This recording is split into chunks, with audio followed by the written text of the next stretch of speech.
हमारा अब तक का समस्त जीवन संस्कारवान आत्माओं को खोजने, उन्हें एक माला में पिरोकर सुसंगठित करने और युग परिवर्तन के पुण्य प्रयोजन में जुटा देने के लिए ही नियोजित होता रहा है। साधना हमने इसलिए की कि प्रस्तुत प्रयोजन की पूर्ति में हम अधिक समर्थ सिद्ध हो सके। साहित्य इसलिए लिखा कि सत्य, प्रेम और न्याय के सांचे में मानवीय चेतना को ढाला जा सके और उदारता, सद्भावना और सहकार के आधार पर समाज का निर्माण कर सकने का प्रकाश उत्पन्न हो सके। ऋतंभरा, प्रज्ञा, संहिता की देवी गायत्री माता और पुण्य परमार्थ के देवता यज्ञ पिता का आधार लेकर गायत्री यज्ञों की जो साधनात्मक एवं आंदोलनात्मक प्रक्रिया चलाई, उसका भी यही प्रयोजन था कि वातावरण में देव चेतना का उदय हो और देव प्रवृत्तियों का प्रवाह गतिशील हो सके। वाणी, लेखनी, संगठन, चिंतन, मनन एवं रचनात्मक और ध्वंसात्मक गतिविधियों में से हम सब केवल एक ही काम करते रहे हैं कि निकट भविष्य में निश्चित रूप से प्रस्तुत होने वाला युग परिवर्तन के साथ जुड़े हुए आदर्शों एवं क्रियाकलापों की एक झांकी सर्वसाधारण की हो सके। स्नेह संपर्क बढ़ाने में, यहाँ तक कि आशीर्वाद वरदान में भी हमारा एक ही प्रयोजन रहा है। संबंधित व्यक्तियों को नवयुग के अरुणोदय की दिशा में उन्मुख होने की प्रेरणा दी जा सके।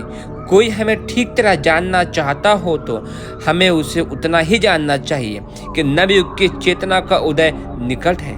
इस तथ्य से सबको लोगों को परिचित कराने के लिए प्रभातकालीन कुक्कुट की तरह हम निरंतर बाग लगाते रहें। युग परिवर्तन के उद्घोष अग्रदूत की भूमिका प्रस्तुत करते रहे हैं। हमारे आगमन और प्रयाण का प्रयोजन और भी ठीक तरह जाना जा सके, इसके लिए विशेष रूप से यह विदाई सम्मेलन नियोजित किया गया है। जो जागृत आत्माएं अपने साथ जुड़ी हुई हैं, परिवार के रूप में घनिष्ठ हो गई हैं, उन्हें एक बार पूरी चेष्टा के साथ झकझोरा जाए और उन्हें अपने गौरव के अनुरूप भूमिका संपादित करने के लिए विशेष आग्रह भी किया जाए। यह भाव इन दिनों निरंतर हमारे मन में उमड़ रहा है और विदाई संदेश के रूप में अपने प्रियजनों के अंतःकरणों तक अपने अंतरंग की आग की एक एक चिंगारी के रूप में यह प्रेरणा पहुंचाना चाहते हैं कि वे अब तक का जीवन कैसा ही क्यों न जी चुके हों, भावी जीवन लंपट और लोभी की तरह न जिए। हमें प्रभु समर्पित जीवन जीना चाहिए। इस युग परिवर्तन की संधि वेला में तो हमें से प्रत्येक को अपने चिंतन और कर्तव्य को इसी दिशा में नियोजित कर देना चाहिए। जागृत आत्माओं के अपने परिवार के किसी सदस्य के मन में यह नास्तिक भाव नहीं आने देना चाहिए कि यदि आप लोग मंगल के कुछ करने लगे तो आपकी निर्वाह व्यवस्था टूट जाएगी।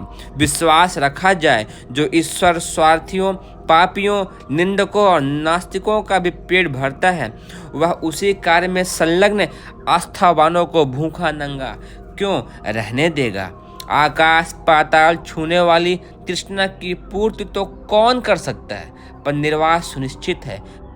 लोक मंगल की दिशा में कदम बढ़ाने वालों को भगवान की योगक्षेम व में हम पर भरोसा और पक्का विश्वास करते हुए युग की पुकार को पूरा करने के लिए अब तक जो किया जाता रहा है उससे बहुत अधिक करने का साहस समेटना चाहिए।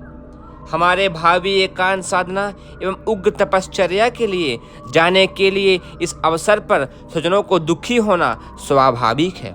प्रेम में मिलन के समय जितना आनंद मिलता है उससे ज़्यादा वियोग का दुख होता है। हमने प्रिय परिजनों को सच्चे मन से पूरा का पूरा प्यार किया है। उसकी प्रतिध्वनि परिजनों के द्वारा हमारे ऊपर अनेक गुना स्नेह सद्भाव बिखेरने के रूप में बरसी है। हमारा सुंदर सुहावना जीवन क्रम एक लंबी अवधि में चला आ रहा था, अब उसमें व्यवधान होता है तो हम सभी का जीव व्यथित और भारी होता है। प्रियजनों से बिछोड़ने का हमें दुख है। इन विदाई के क्षणों में परिजनों के साथ पिछले दिनों की स्नेह सद्भाव की मधुर स्मृतियों की याद करते हैं और भविष्य के लिए वह द्वार बंद होने की बात सोचते हैं तो हमारा पेट दुखने लगता है। आंखें बरस पड़ती हैं और गला रूंध जाता है। हमारी इन दिनों की इस स्थिति की प्रतिक्रिया प्रतिध्वनि हमारे घनिष्ठ परिजनों पर होती है। उनका भी हमारी ही तरह व्यथित होना स्वाभाविक है। इन दिनों वियोग और विक्षोभ की करुणा भारी द्रवित करने वाली मन स्थिति इस तथ्य को प्रकट करती है कि हम लोगों के बीच कितनी गहरी एकता जुड़ गई है। प्रेम की गहनता इस विक्षोभ की घड़ी में जो व्यथा उत्पन्न कर रही है उसे यूं ही हवा के झोंकों के साथ बिखर नहीं जाना चाहिए, वरन उसे व्यवस्थित परिष्कृत रूप मिलना चाहिए। वियोग की वेदना को हमारी अंतर्व्यथा तक बढ़ना चाहिए।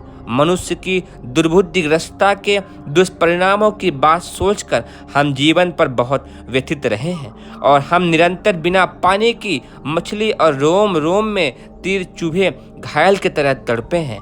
अपने लिए हमें विश्व मानव की दुर्दशा को दूर करने और धरती पर स्वर्ग अवतरित करने के ही सपने आते रहे हैं। इसे व्यथित मन स्थिति के साथ हमने लंबा जीवन जी लिया।